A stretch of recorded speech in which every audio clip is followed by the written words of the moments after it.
Good morning. Welcome to the House Finance Committee.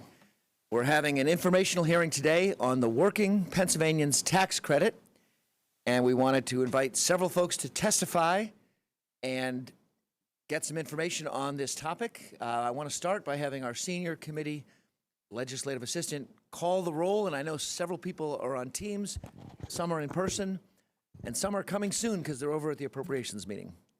Lori Smith. Chairman Samuelson. Here.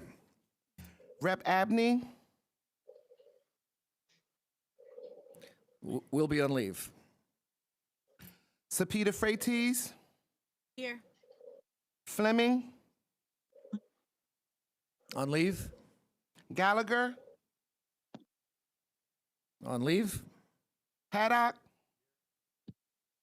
Harris. On leave. Inglis.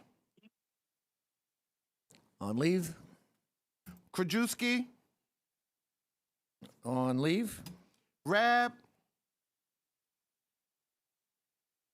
I believe he's on Microsoft Teams. Rep. Rab, there you are. Present online. Scott. Vincent. Here. Present online. Waxman. On leave. Webster. On leave. Chairman Griner. Chair Griner, I see you. Present on Teams. President online, I couldn't get my microphone off. All good. DeVanzo. On leave. Fritz. Good morning, President. Present online. Yep. Gatos. Supposed to be coming. On leave for now, but may come Jones. Here. online. Kephart. Present online. Kutz. On leave. Mako. On leave. Rossi. Present online. Rinkavich. Supposed to be here, but on leave. On leave, coming soon. Stambach. On leave. Stender. Across the hall, but we'll be here soon. Thank you. So we're going to proceed by starting with Representative Chris Sappy of Chester County. We're having two meetings. We're having this as an informational meeting on the topic of Working Pennsylvanians Tax Credit, and we will have a second meeting on March 12th in Chester County in Representative Sappy's district. I believe you're going to host us at the Kennett Square Library. And I hope that by March 12th we'll have the specific bill, and that'll be a hearing on the bill. So I'd like to start with Representative Sappy. Good morning. Thank you so much, Chairman, and thank you all for being here to learn more about an earned income tax credit. This hearing, is on legislation that would establish a state earned income tax credit for working families. I'm going to keep my remarks brief this morning so that our experts have time to share their data and their insights. We agree on many of the underlying issues that make a state earned income tax credit a smart investment for Pennsylvania, such as the gap between wealth and poverty has grown significantly in the last decade, and the possibility of a middle-class life has become increasingly remote. Not enough young people are completing higher education in Pennsylvania or stay in Pennsylvania. Our employers are in desperate need of workers, and too many currently in the workforce are struggling to make ends meet. These workers are our young adult children, they are our neighbors and our constituents, and they are wishing it was just a little bit easier. These Pennsylvanians teeter on the verge of not being able to pay the rent on time or meet other financial obligations, especially when an unexpected expense arises like a car repair or medical expense. The United Way of Pennsylvania calls these Pennsylvanians ALICE, asset limited, income constrained, employed. Each year, the federal income tax credit lifts 6 million people, including 3 million children, out of poverty. Earned income tax credits reduce the tax burden of low to moderate income workers and households. State earned income tax credits promote work and fuel the economy.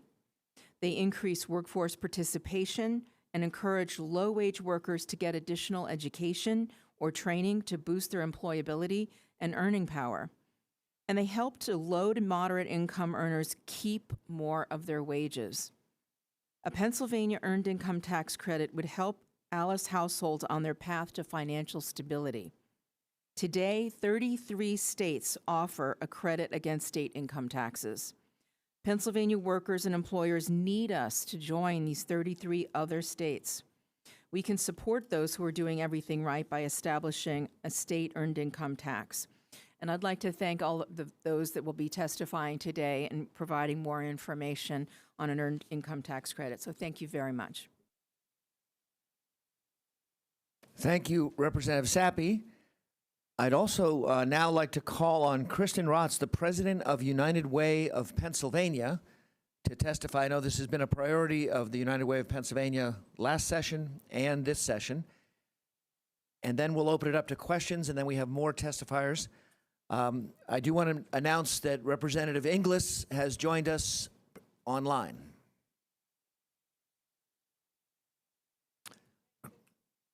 Good morning, Representative Samuelson, Representative Greiner, members of the committee. I'm pleased to be here today to talk with you about one of the United Way Network's public policy priorities for this session and for the budget that will be negotiated over the coming months. So to tell you a little bit about our network, who I'm representing here today, United Way in Pennsylvania has 48 local United Ways that serve the vast expanse of the Commonwealth. And together, those United Ways are raising about $150 million collectively that they are investing back in their communities. So as a network, we are one of the largest funders of different services at the local level. Typically, some of our largest investments happen in the health and human services space, as well as in early childhood education. So this network across the Commonwealth has been advocating for ALICE households, who Representative Sappi talked about. You actually have our full ALICE report from 2024 in your packet today, and I'll give you a little bit of an overview in a few minutes. I also want to mention our relationship with PA 211. PA 211, if you don't know about it, it's a very valuable tool even for you as legislators serving your constituents. It is a 24/7, 365 hotline, helpline that people can reach out to for their needs across all areas of service. Across all income levels, all demographics. Pennsylvania United Way and PA 211 serve Pennsylvanians to try to help meet their basic needs. So we are serving Pennsylvanians across the income span. We do have some households we serve who meet the traditional level definition of poverty, but we also have a lot of households we serve who are struggling to make ends meet. They're earning an income, but not quite earning enough to afford their household essentials. And those are the ALICE households that we're talking about. So you may be surprised to know that roughly 1 in 5 households in Pennsylvania do struggle to make ends meet. We constitute those calculations by looking at a couple of different things. So we assemble a variety of federal data sources that tell us what household essentials cost. And we then construct a household survival budget, which is unique to every county in the Commonwealth, which is really interesting to look at because, intrinsically we understand that cost of living looks different depending on where you live, and the ALICE data does capture that story. The survival budget encompassed in the ALICE data is a representation of what it costs to afford only the things that a household must have. There's no fluff in that budget, there's no extras, and frankly, the survival budget doesn't even include the opportunity to save for a rainy day. So across the Commonwealth, we can tell you what the survival budget looks like for any household configuration and any county geared toward local cost of living. And that tells us that, again, roughly 2 out of 5, I said the wrong number earlier, roughly 2 out of 5 households are struggling to make ends meet. And that's a total of about 28% of our households who actually earn an income above the federal poverty level, but not enough to meet the survival budget, and then another 12% of our households who do live below the formal poverty line. What we know about ALICE households is they often earn too much to qualify for help. Traditional public programs have different eligibility standards. which are often tied to the federal poverty level. And so while some benefits may extend to 125% of federal poverty or 150 or even 200% of federal poverty, ALICE households can earn above those levels and still struggle to afford their basics. So as the United Way Network has looked for policy solutions to help solve this challenge, we have made a refundable state-level earned income tax credit one of our priorities, because this will provide tax relief to some of these ALICE households and give them dollars back that they can use to help meet their household needs. In a little while, you'll hear from a testifier who is eminently qualified around not only tax law, but also serving as a VITA volunteer. And he'll illustrate for you some of the stories from the service that United Ways and their partners provide through the Volunteer Income Tax Assistance Program. So we've had a long history of advocating at the federal level for the Earned Income Tax Credit across multiple presidential administrations. Same goes for the Child Tax Credit. These are difference makers for households that are living on the edge of poverty or not quite able to make ends meet. And so we think it's time for Pennsylvania to join the ranks of other states. We are frankly at this point in the minority of states across the country who are not offering an earned income tax credit to their residents. And this is a tax policy that can provide some tax relief and dollars back into the pockets of working households while also incentivizing work. So for these reasons, we have articulated this as a priority. And in 2021, United Way commissioned an economic impact report. It was produced by Dr. Cynthia Osborne and her team. You'll have a chance to hear from her later today. At the time, the report was written for her work at the University of Texas, Austin. She's now with Vanderbilt. But what that report has told us is that for every $1 that this Commonwealth would spend for an earned income tax credit, we will generate $3 in economic impact and $4 in social service spending savings. So I'm going to talk with you a little bit about what that looks like and sort of how these benefits play through. Our particular report that we did in 2021 did focus on two different scenarios for a refundable earned income tax credit.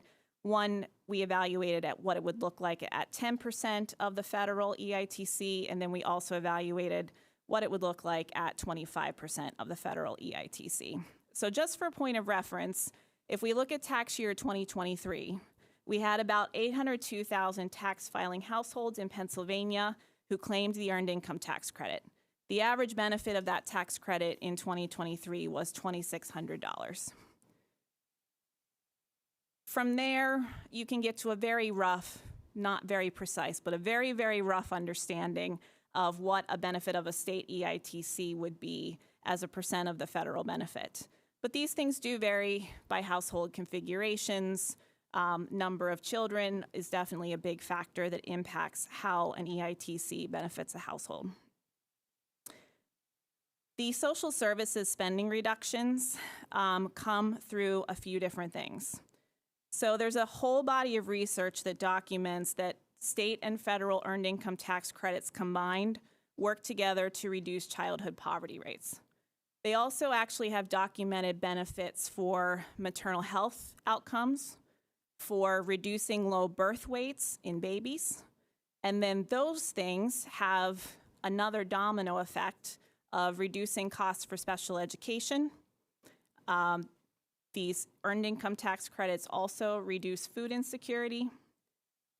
They go so far as to have the positive impact of being correlated with higher educational attainment and higher graduation rates.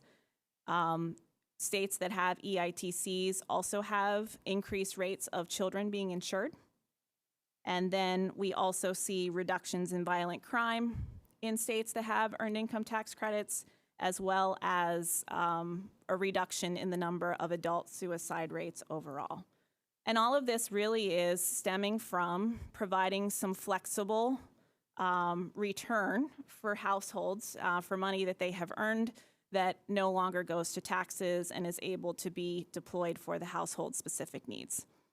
We have a lot of experience from our VITA programs. Again, you'll hear more about that from Michael, but I think one of the interesting stories that will be brought forth today is when people do get these tax refunds, they end up spending them on a lot of basic needs for the household. So the stories we hear are, now that I have this tax credit, I can get the repair that my car needs.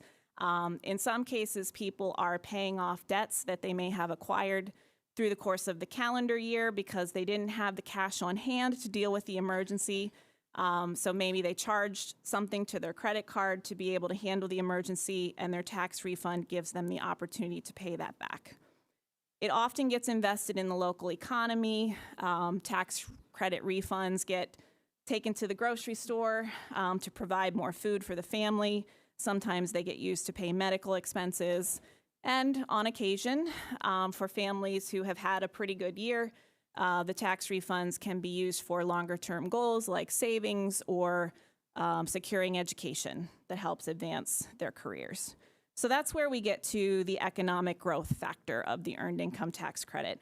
And our economic impact analysis did quantify what we expect as a return on investment, which really comes from the taxes that are generated. It's sales tax, it's income tax, from people who are, number one, again, investing these refunds in the local economy, and then number two, because the Earned Income Tax Credit incentivizes work and helps increase earning potential, we see increased revenue in the form of income taxes as well as unemployment taxes and some of the other taxes that are attached to earnings and payroll. So again, I may have... No. Louise and Nancy said I'm wonderful. Louise, are they still here? I'll just wait a minute till we... That's okay.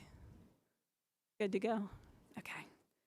I do think I flipped the numbers for you earlier, so I want to clarify that it is $4 in economic growth for every $1 invested in an EITC, and then $3 in social services spending reduction from the EITC, every dollar spent. So we have been advocating for models in prior sessions. Representative Sappy was our prime sponsor last year, and we did see a bill move out of committee and in the House with bipartisan support. And the models that we have looked at that have been really effective are the refundable models. We also have been really focused on the ability to follow the federal level EITC to simplify implementation. But certainly as we move forward through this process, we know there will be a lot of details to be worked out around what the actual bill looks like.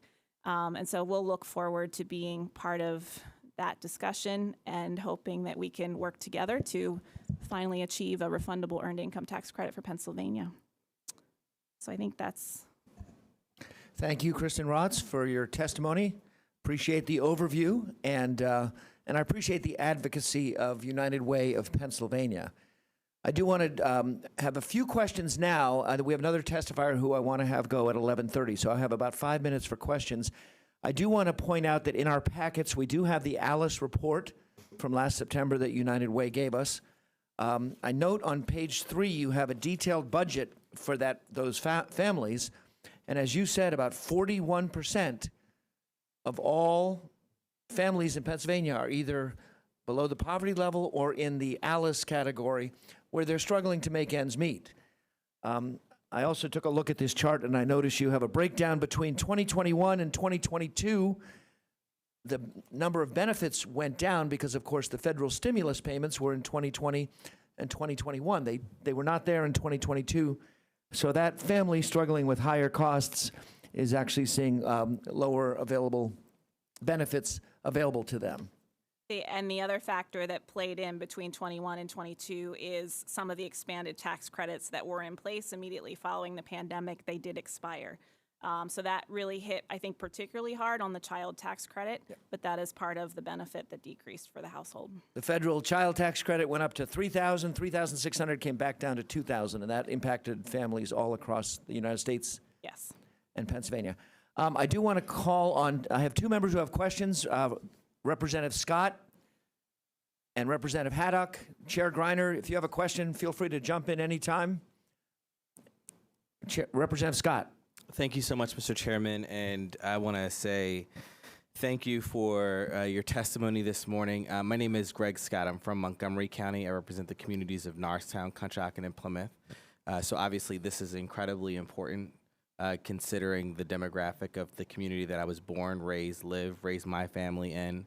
I know what it's like to be one of those families that can't afford anything, but I make too much money to get any type of help. And these types of programs and you lending your voice to it today is incredibly impactful. I want to talk about two things. I'm not going to talk about 211 because we're not having that conversation here, but Montgomery County obviously has a history with that, and they've, have a different view. But what I would like to know is, you've been with the United Way for, I believe, 10 years at this point. You've worked across multiple administrations.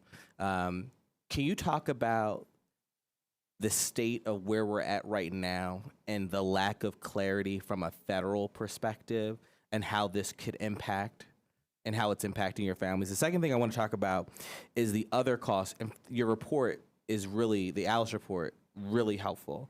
But I want to talk about some of the costs that this has on the other parts of our systems that may not have been measured in your ALICE report, and then you may not have the data. But if you could give us some anecdotal evidence, for example, families that could be impacted by this credit, how is it affecting, have you heard from families, how is it affecting their mental health? How about the kids in school, mom being able to go to work or not be able to make work, you know what I mean? Like, how is it impacting just them being able to live life? So those two things, if you wouldn't mind commenting, thank you. Yeah, those are really big questions. So I'll start on the federal dynamic right now, and I would say there's a lot of things that aren't known factually at this point, but there are a lot of things that we could worry about in terms of the impact of cuts, which will definitely impact the state and will impact the state budget, and even beyond the direct programs themselves, and thinking about some of the things that seem to be most at risk, like Medicaid, which is critical for a lot of children and adults in this state to have the safety net of health insurance. Thinking about SNAP as well and what that means for food security, Head Start, right? These are some of the ones that seem to be most at risk, but the domino effect continues if cuts flow downhill, the state's struggling to balance its budget, and we may see some discretionary funding cut, which would also impact some other things that maybe more of the ALICE households would qualify for. I can tell you that the United Way Network is also watching closely because these $150 million or so of dollars that we get from donors are more flexible. And I've got United Ways that are seriously evaluating whether they're going to have to pool existing investments and shift directions to be able to address some of the needs that are going to be very, very pressing, like homelessness and housing insecurity, which is already a huge problem for many of our communities. But certain federal funding cuts could complicate that. So there's a whole lot of potential impact. We're trying to stick to factual analysis at this point, but what I've tried to just articulate for you there is some of the perhaps unintended or not understood consequences of things that are being debated at the federal level and why it does really matter here in Pennsylvania. As far as other things that aren't measured in the report, one of the things we've acknowledged is the household budget doesn't encompass everything. There are a lot of people in the Commonwealth who, for example, have student debt, and that's not accommodated in the budget. But what we are hearing across the state is a lot of challenge around housing security and finding affordable housing, which is also healthy and sustainable housing. We are hearing an incredible amount of challenge around childcare access and affordability, which does cross over into some of the advocacy work that we support. And that's an economic problem for Pennsylvania, frankly, not just a problem for families, because it's no secret that the state's population is aging, and we are struggling in many industries and in small businesses to recruit and retain enough workers to make those businesses profitable. So in our opinion, we ought to be doing everything that we can do to increase the supply of care and the affordability of care to make sure that everybody who has the ability and the desire to participate in the workforce can do so to their fullest capability and not be limited by, what kind of family or acquaintance care they can string together to get a few hours of work in during the week. So those are some of the hot topics right now. And certainly, you know, as we're here now in tax season and Alice households have the opportunity to potentially leverage some of these refundable tax credits for their household budget, I would say it's an important time of year for these individuals, and we want to give a shout out to the many partners all across the state who are running volunteer income tax assistance programs, highly trained people filing very accurate tax returns, making sure that people get what they are qualified to have, and then be able to harness those tax refunds for their households. Thank you so much, Mr. Chairman. Thank you, Kristen, for your time. Thank you. And now I'm going to move on to our next two testifiers. We will have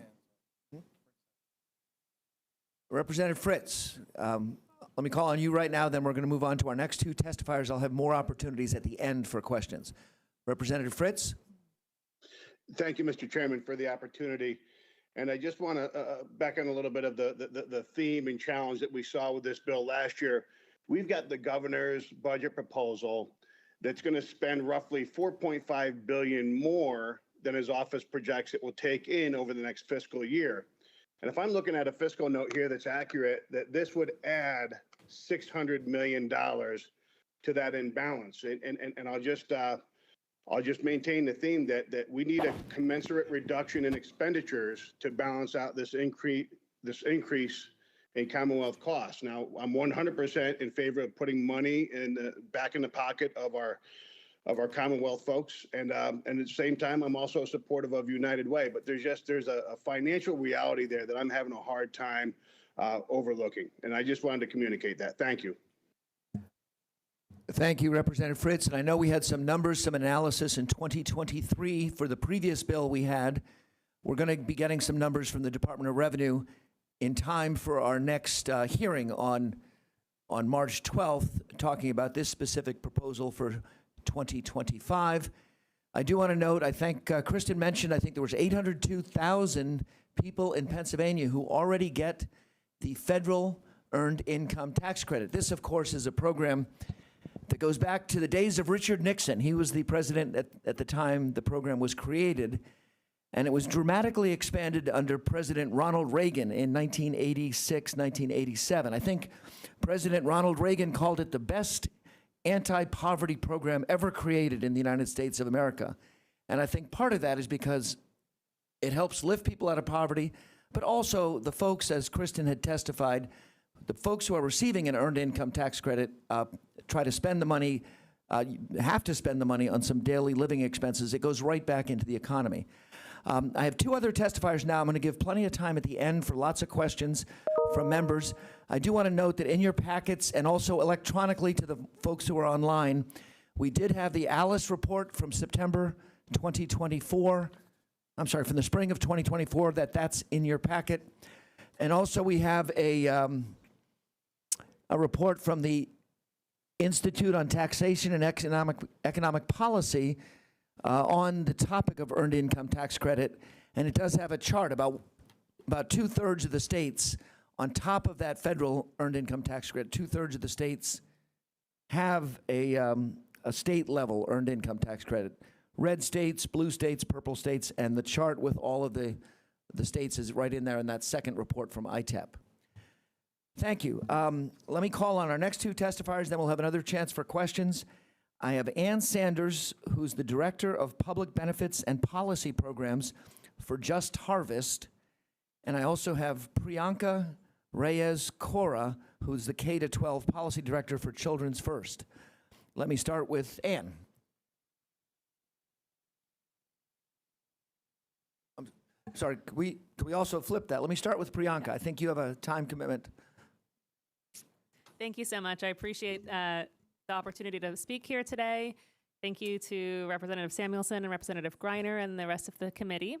And I also appreciate your flexibility with the schedule given my time conflict. So I'm Priyanka Reyes Cora. I work with Children First, and I'm honored to be here. Children First supports policies that promote the well-being of children, particularly in the southeastern Pennsylvania region. And so I'm just going to speak briefly about why we're in support of the Working Pennsylvanians Tax Credit bill because of the benefits we believe it would bring to children in our region.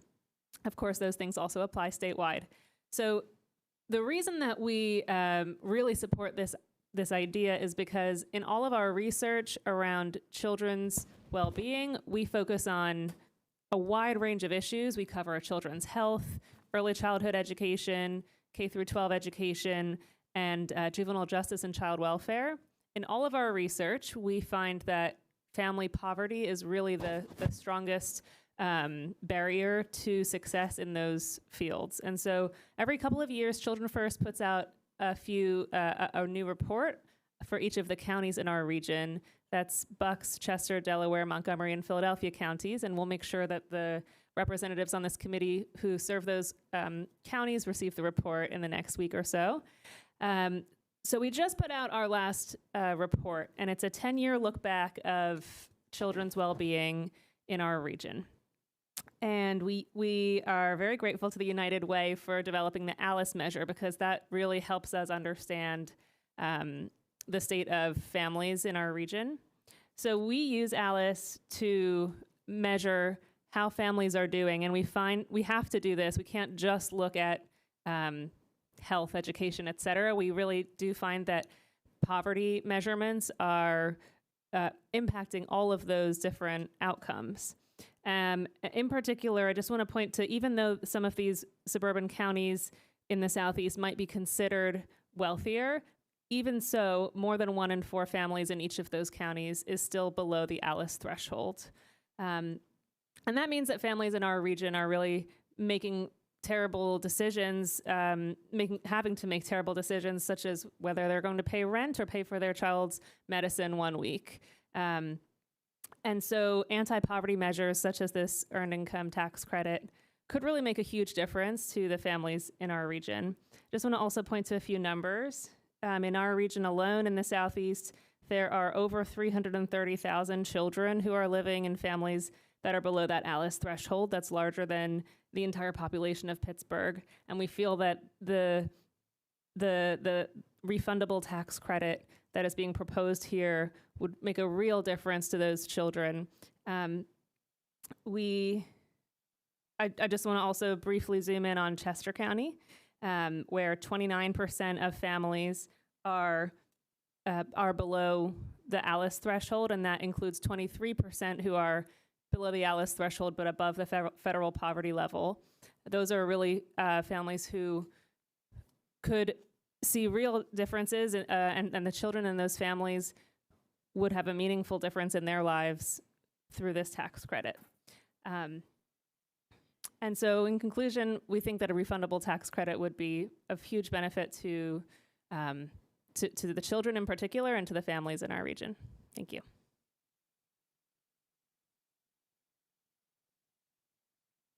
Thank you to Representative Samuelson and Representative Briner for putting together this information meeting, and to the rest of the committee for being here. My name is Ann Sanders. I work at Just Harvest. We're located in Allegheny County. We are an organization that works to end hunger, and we do that primarily by focusing on public benefits and programs that help improve food justice as well as economic justice. Part of that work, I manage our SNAP application assistance team. SNAP is really my true bread and butter of knowledge. If you want to ever ask me questions about it, feel free to.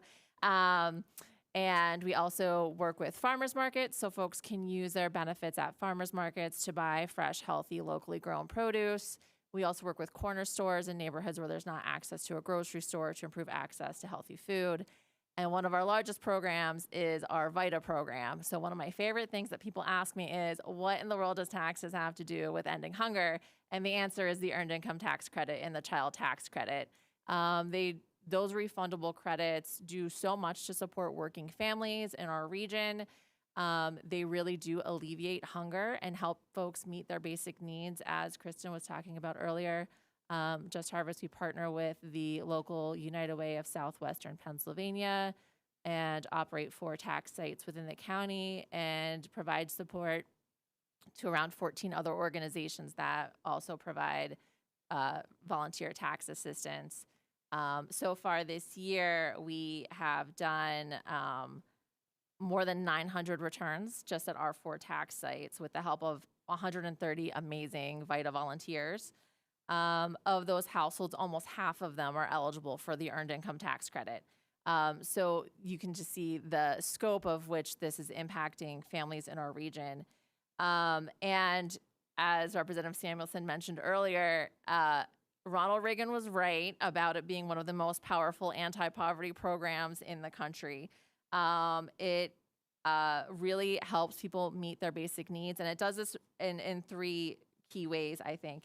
One is that it helps people meet their immediate financial needs, and we see that when people get their return, they are using that almost right away to pay off bills, pay rent, buy food.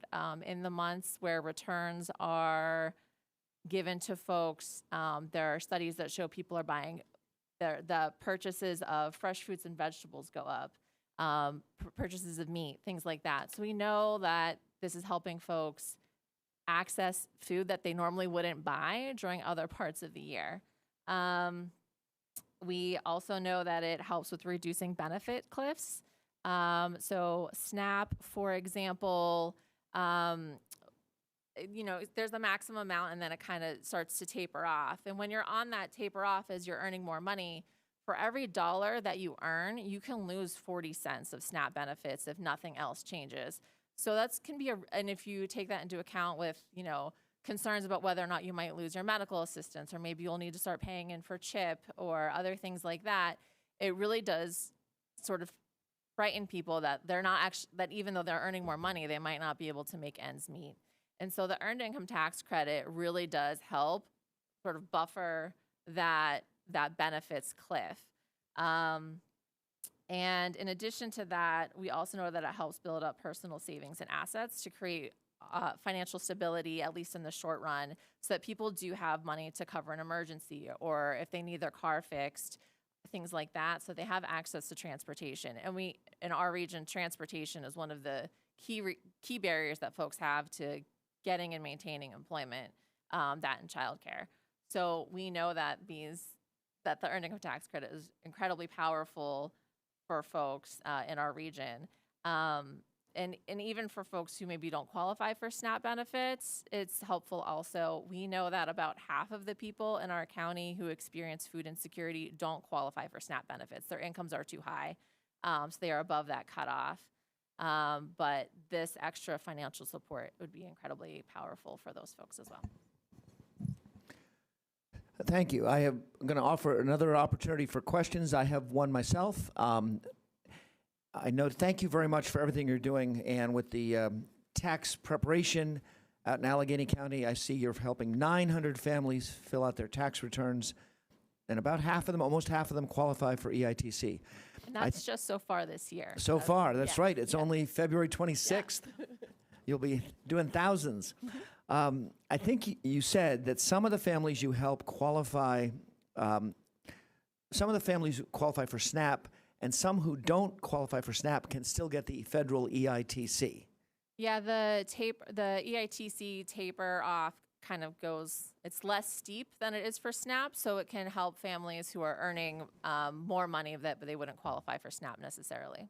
And I know that the income limits for the federal one are right in the federal tax book. I believe it's a family with one dependent child might go up to $48,000 or $49,000. 2 dependent children might go up to $55,000, and so forth. But I know it's spelled out right in the booklet. You mentioned SNAP. I know, I don't know if you've had a time to look. 15 hours ago, the United States House of Representatives just voted to reduce SNAP. I don't know if you've had time to analyze by what level they're talking about a cut in the SNAP benefits. And I realize that's only the House, hasn't been made law yet, but that's what's being discussed. Yeah, so what they passed is $230 billion over 10 years to the Agriculture Committee cuts. It didn't actually say how they would make those cuts. They still have to decide how they would do that. My biggest fear on that is based on what I've heard, our own Pennsylvania's own GT Thompson say in the public, he's like, we're not going to cut SNAP benefits. But he has also been saying that he wants states to put more skin in the game. And so my biggest concern is that, as you probably all know, SNAP benefits are fully federally funded, and the feds pick up half the cost of administering the program. And so my fear is that by asking states to put more skin in the game, what they're going to be asking is for states to pay for part of the benefits or more of the administrative costs of that program, which would, of course, be detrimental to our state where we have such a tight budget already. So, yeah. Okay. Appreciate that, and we'll obviously be keeping in close touch with our representatives in Washington.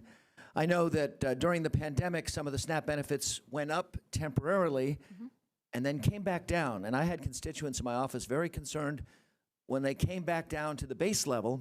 And here, I believe from what I'm reading in Washington, they're actually talking about cuts to the base level. So that's obviously our families are going to be feeling a little even more economic crunch. Yes. Representative Haddock from Northeastern Pennsylvania has a question.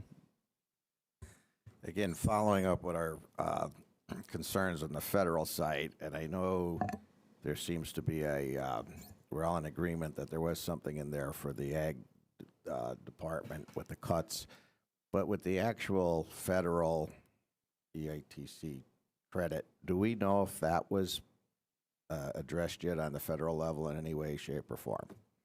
So what was passed included $2 trillion, I think, for tax cuts. Your microphone. Oh. All right. Sorry about that. So what was passed was about $2 trillion, I think, for tax cuts, but they didn't specify what those tax cuts were exactly. It might be improvements to the earning of tax credit, or hopefully the child tax credit as well, maybe bringing back some of the good things that happened during the pandemic with those, but we don't know. We also know that the tax cuts that were passed in 2017, some of them did help working families, but predominantly it went towards those in the upper class. So. Yep, the upper 1%. Okay. And just to clarify, and I think Representative Fritz mentioned this, in the governor's rollout of the budget, he did not include any new programs for the EITC statewide tax credit. So any new funding would be on top of the current budget that we would have, and we would, okay. Just wanted to clarify that. I thought so. Thank you, Representative Haddock. If there's no other questions right now, I'm going to move to our next testifier, but as I said, we'll have plenty of opportunity for questions later in the hearing. So thank you very much. Ann Sanders, thank you, Priyanka Reyes Cora. And now I have Michael Hussey, who's a tax attorney and a VITA volunteer for United Way of the Capital Region's Money in Your Pocket VITA program. And I know we talked about VITA programs all over the state, and appreciate your experience. Look forward to your testimony. Michael Hussey. Thank you, Chairman. There we go. Thank you, Chairman. I am pleased to be here this morning before the committee. I'm Michael Hussey. My day job, I am an associate professor of law at Widener University Commonwealth Law School up in neighboring Susquehanna Township. I served as dean from 2020 through 2024, and I have been leading our VITA program. This is my 20th season doing that program with student and alumni volunteers. So I'm here to talk this morning with you about how the VITA program operates and some of our client stories related to individuals who have benefited from the Earned Income Tax Credit and the Child Tax Credit as well. So here in Cumberland, Dauphin, Perry, Mifflin, and Juney counties, we have a coalition, the Money in Your Pocket Coalition, that provides tax services for low to moderate income taxpayers. We define that as for a family, so that's 2 or more individuals, $67,000 or less. For single individuals with no dependents, $45,000. That $67,000 number is the very, very upper limit of the federal income tax credit. So married filing jointly with 3 children at $67,000 will get a $2 federal earned income tax credit.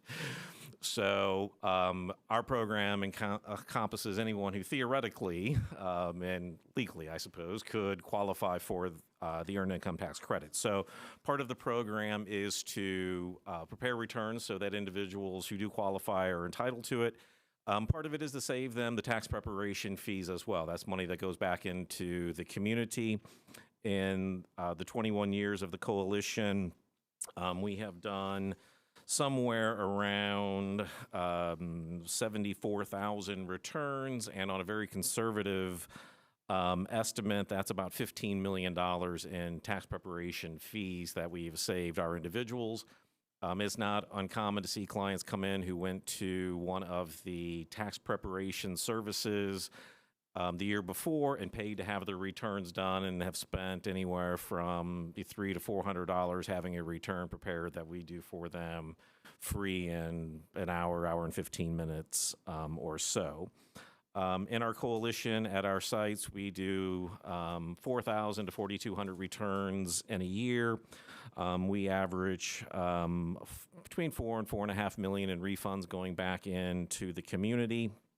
And the Earned Income Tax Credit, we have about 700 households for that. The child tax credits, about another at least 300. That can't be right. That's got to be bigger than that. But we encompass a lot of working people as a part of that program. So, for example, just to share a few stories here about the individuals that come through. The meat and potatoes of the federal Earned Income Tax Credit is really for the working individual with dependents. And so that's where the bulk of the credit is. Ann was talking earlier, I call it a trapezoid, for the STAT benefits. We have a steep, then we have this long plateau, and then it descends down at on the back end as people earn more income. But for example, we had this is last tax season. We had a grandmother that was raising minor grandchildren. Came to one of our sites. She was missing information.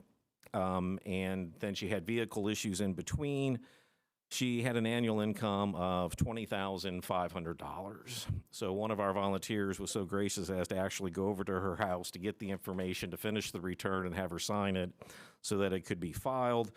She ended up with a refund of $10,990. All right, so which all went in, which went into repairing the car so that she could continue to work.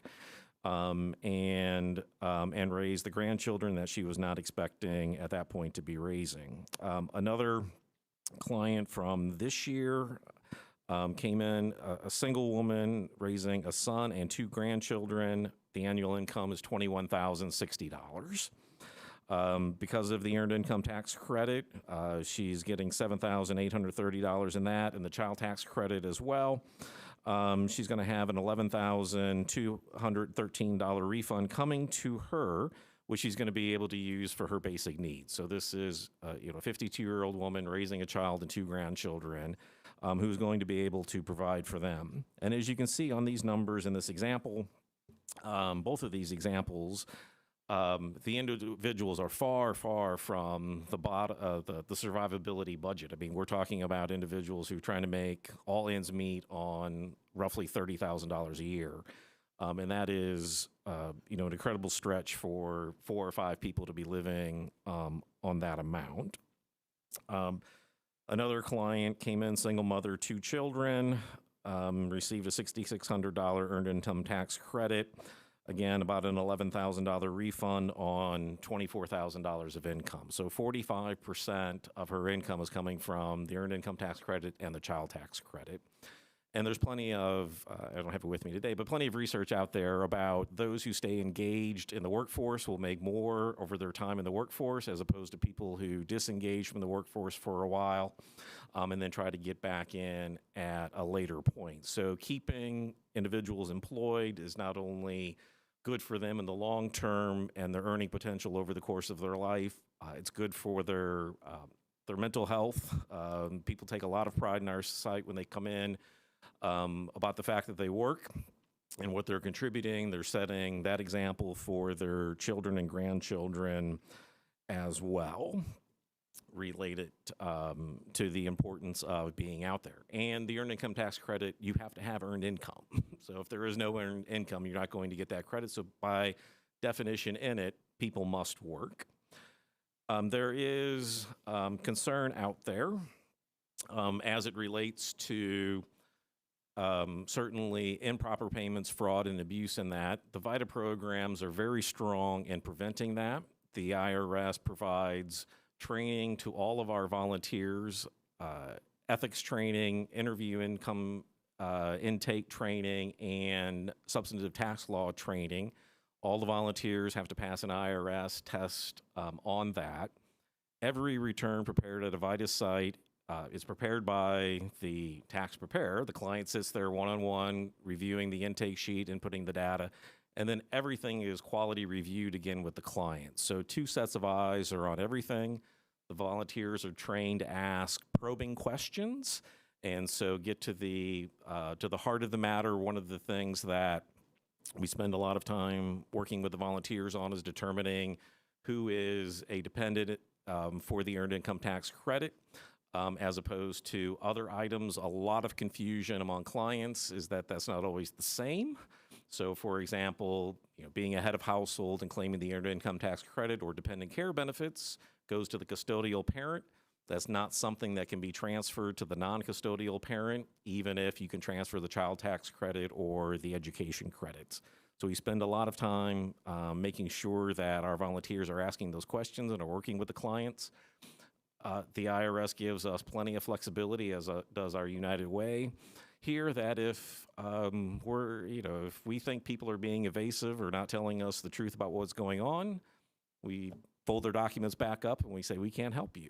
We're not going to be, a part of this if you're not going to be truthful with us, and we send them on their way.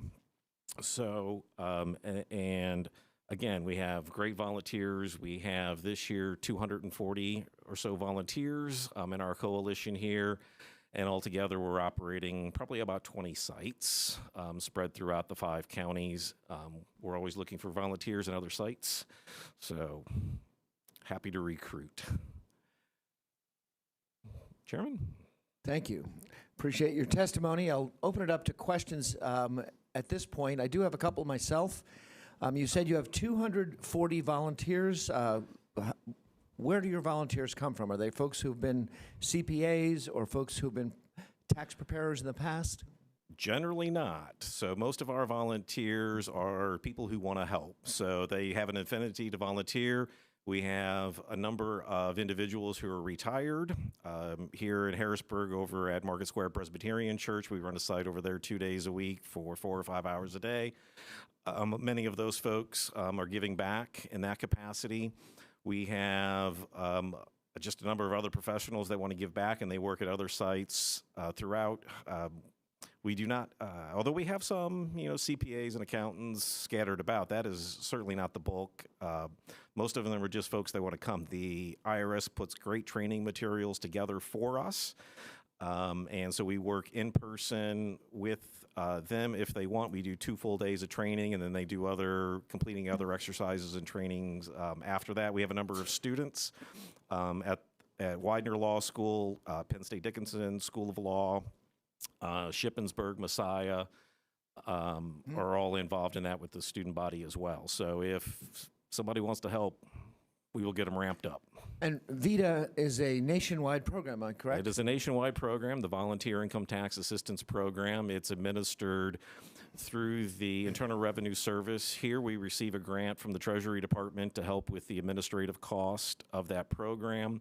We also receive grants from the Truist Foundation and PNC Bank to help with carrying on the program as well. The IRS provides the software that we use for that contract. It gives us access for that free preparation, all the training materials. Okay. And you talked about a couple of examples of folks who got several $1,000s with multiple Yes. grandchildren, multiple Children and dependents. grandchildren, I mean, that is... I believe the average, from what I'm reading from the IRS and also what I heard in testimony from the United Way today, the average of those 800,000 Pennsylvanians, about $2,400 to $2,600 from the federal. Does that sound about It varies because some of that depends on what withholding those individuals have, but it doesn't surprise me statewide that that's the case. I think our numbers would probably be a little lower than that. But just to put it in perspective, though, I mean, our average AGI in our coalition is 23,000. Okay. When you get up into Mifflin and Juniata counties, it's 18,500. We used to have some data from Elizabethville and Northern Dauphin County that was about 13 or 14,000 average AGI. And do you have any reaction? Do you have any interaction with other VETA volunteers in other states where they have a state level earned income tax credit? I know right next door to us we have Maryland with a 45% of what you get from the federal government.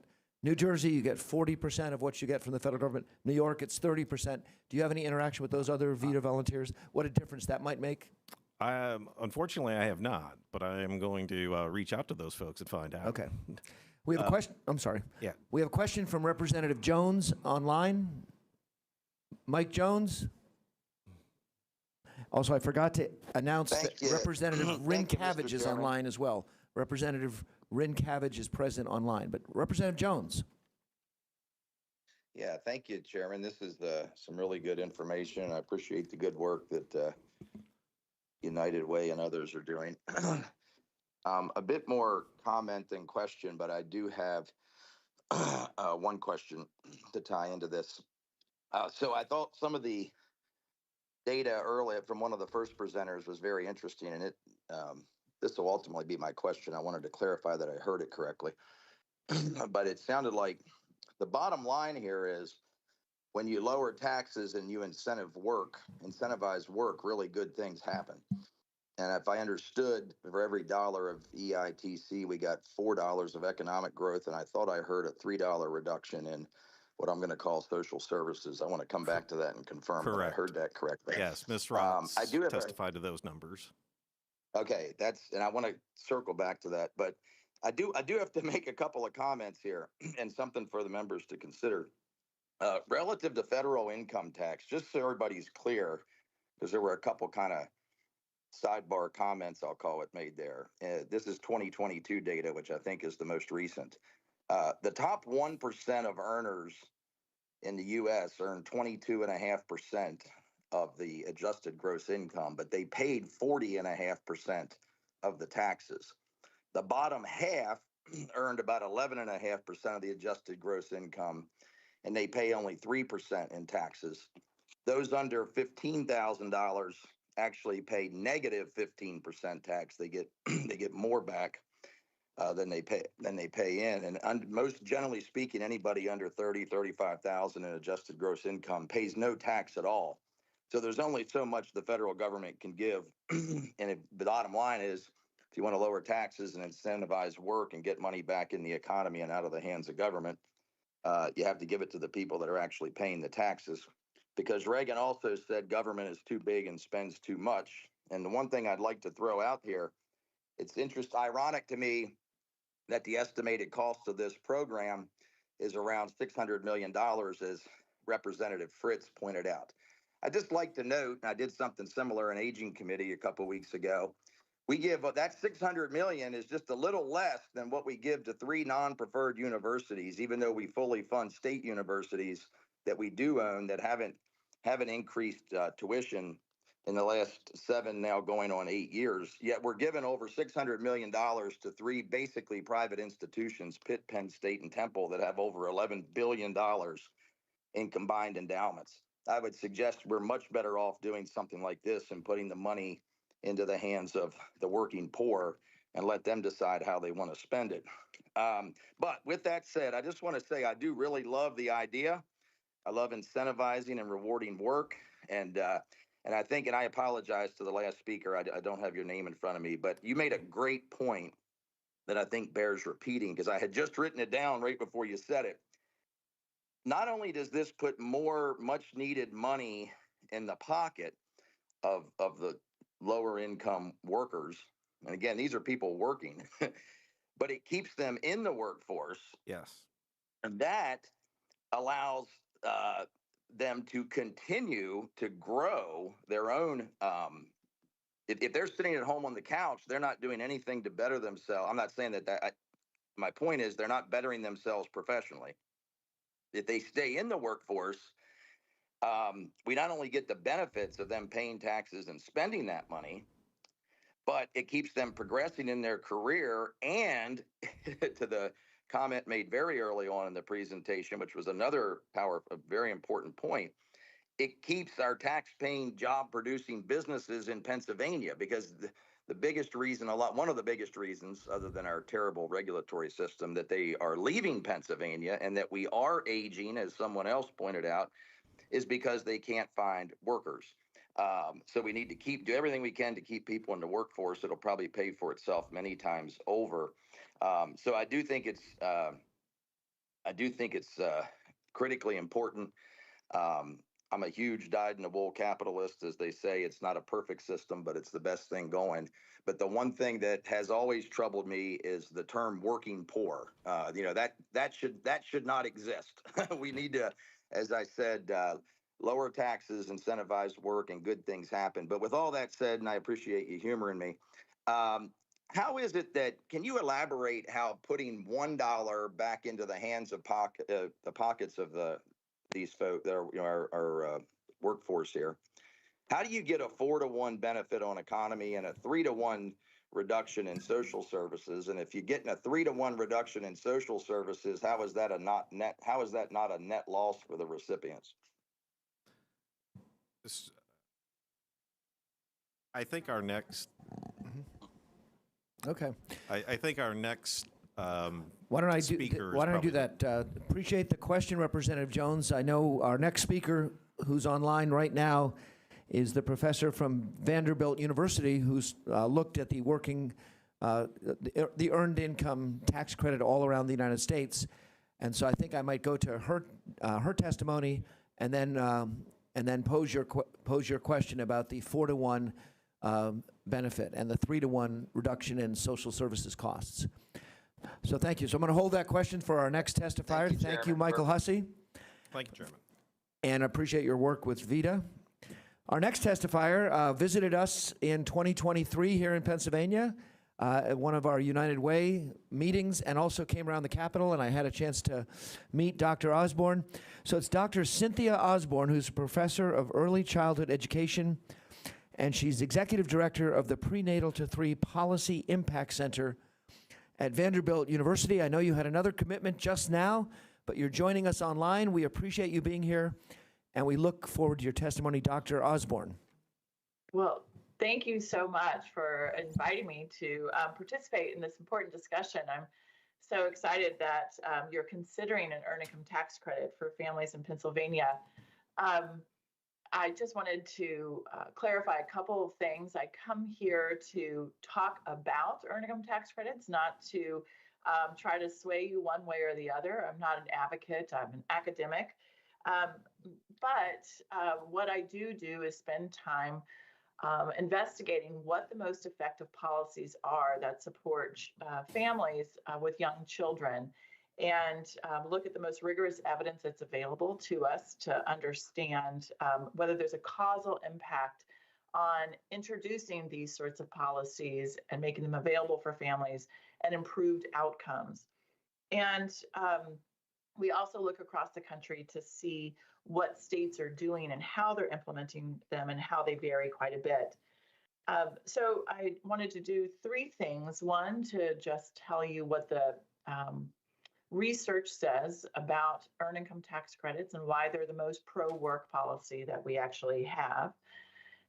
2, to just discuss how they vary across the country and the kind of level of generosity that different families experience in different states, and then be able to address some of the questions that were just posed earlier. We had the privilege of conducting a benefit cost analysis of the proposed 25% refundable earned income tax credit in Pennsylvania, and what that looks like over and above the current tax program. So first, and I'll go very briefly. Again, the earned income tax program is the most pro-work policy out there. It's actually designed so that the more you work, the more you get. So it incentivizes work, and it is targeted toward families with children. The benefits are much larger for families with children than folks who don't have children. And there's a phase-in part of it, and then at a certain income earnings, you get the maximum federal credit, and it starts to phase out. And there are currently 32 states across the country that have some version of their state's earned income tax credit that is modeled on the federal credit. 28 of those have a refundable credit. When the refundable credit is large enough to really make a difference in families' lives, we see that it increases employment, particularly among mothers, and particularly among unmarried mothers, that it increases wages, that it increases household resources, especially with families with young children, and it has significant reductions in child poverty. And it also, somewhat interestingly, is one of the most effective policies that exist to improve birth outcomes for families, that it leads to reductions in low birth weight and really tries to, it seems to reduce adverse birth outcomes. So that's what the causal studies tell us about what it does.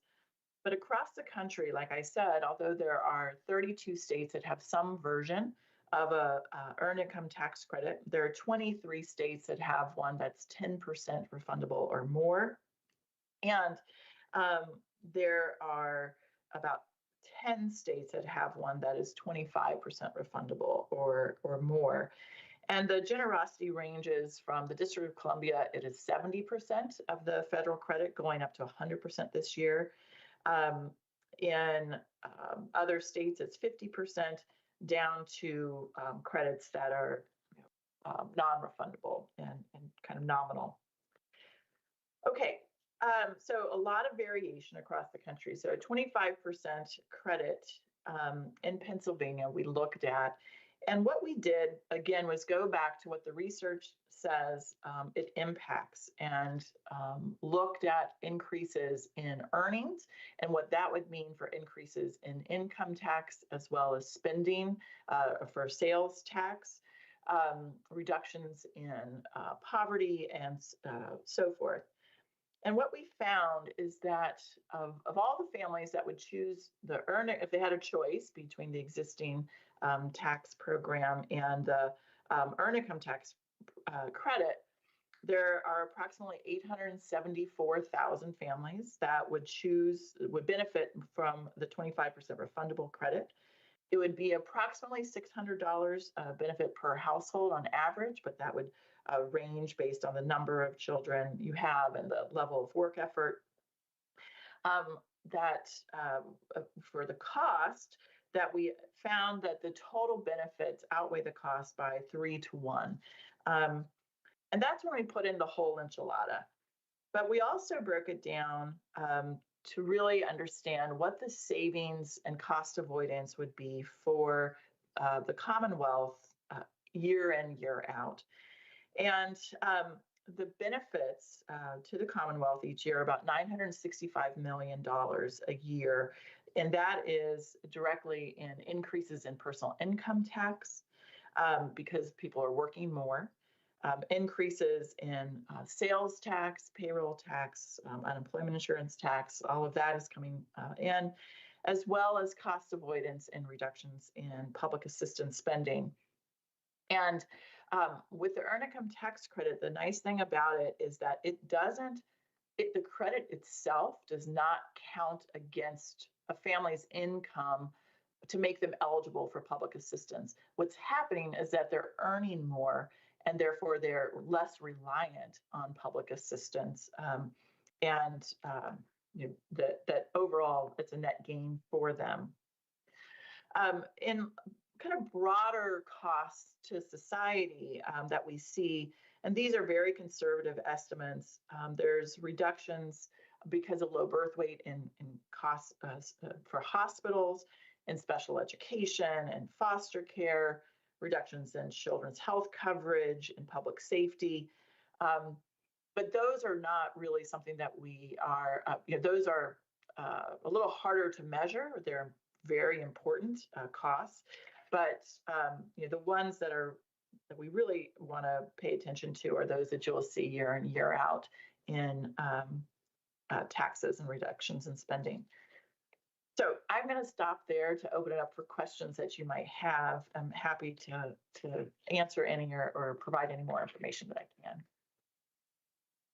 Thank you. Appreciate your testimony, Dr. Osborne. And I do want to start by reinforcing, I know the last segment, Representative Jones had a question about the 3-to-1 benefit reduction in costs to the state, 4-to-1 overall impact. I know one of the savings for this, one of the impacts to the state would be if folks are receiving this earned income tax credit and they're spending it on right in the economy, putting it right back in the economy. That's I'm sure tied to the increase you cited in sales tax revenue. That's right. I'm sorry. I want to make sure that I didn't want to interrupt you. That's correct. So among folks who have lower levels of income, they are much more likely to, it's much more likely to be disposable income, that they're much more likely to spend it. And there have been a lot of studies on how people spend their tax credits. And they spend them on things that they need for their household. So sometimes they've been waiting to put new tires on their car so that they have a more dependable ride, that they've been waiting to be able to move into another apartment, and this allows them a down payment. They're paying back some of the debt that they've acquired over time.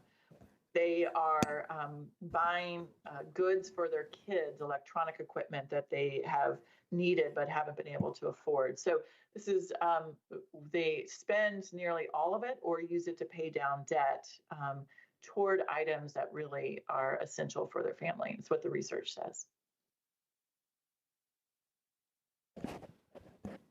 Appreciate you saying that. We have a question from Representative Haddock. Yeah, Dr. Osborne, you talked about, and I don't know if you'd have this off the top of your head, but many of the states that have the earned income tax use a scale, and you said they would reach a certain max and then it would start scaling down per the income. Do you know is there an average where the income would hit the apex and start on the decline?